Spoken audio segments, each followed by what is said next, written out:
Greetings, Ben Murray here with another edition of SaaS Metrics School. So today, talking how do we track pilot or proof of concept revenue and bookings?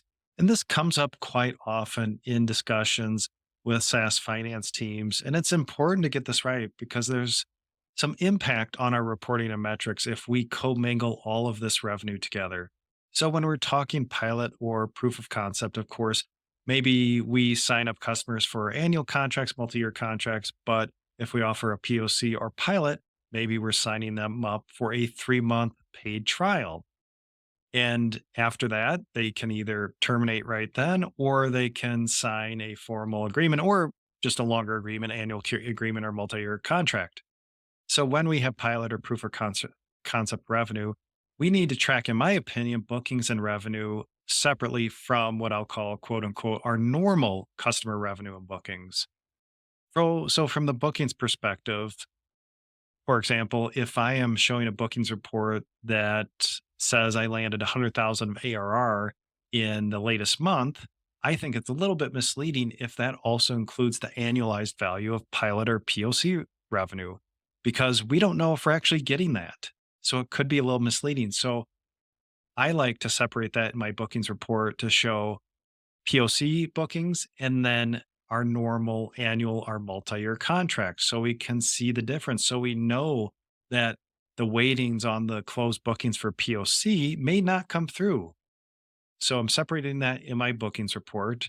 And then when we comes to revenue, I've seen this in SaaS companies and I like how some of these SaaS companies are doing this is coding revenue to separate GL accounts in our revenue section. So again, if we have a normal customer with an annual and multi-year contract, that revenue is getting coded to a specific revenue general ledger account.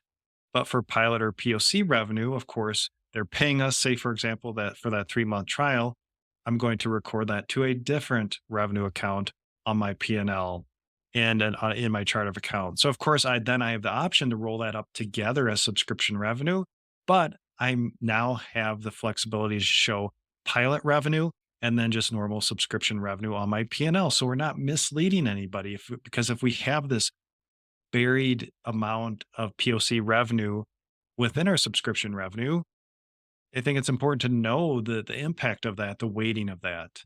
So when we have pilot or POC, we've got to consider how we're tracking our bookings. So we're not misleading our board, our investors, our executive team, and not intentionally, but we have to understand the composition of those bookings. And the same thing with revenue. If we have 100K of MRR on our P&L or 1 million of MRR on our P&L, how much of that is related to POC or pilot revenue? So I think really important to keep that separate. And also, again, impact on metrics. If we're doing revenue retention analysis, for example, what if we do have only, say, a 50% success rate on those trials to annual contracts? Well, should that impact our normal customer revenue retention? Or should we keep that retention analysis and those metrics separate for the POC folks? And then for our annual multi-year contracts, have retention run on that data. And I think, again, that's an important concept to keep those separate. It adds more visibility, more understanding on our recurring revenue. So if you do have pilot or POC, consider bookings revenue and your metrics and segregating these so you have better visibility and better understanding of your data. Thanks.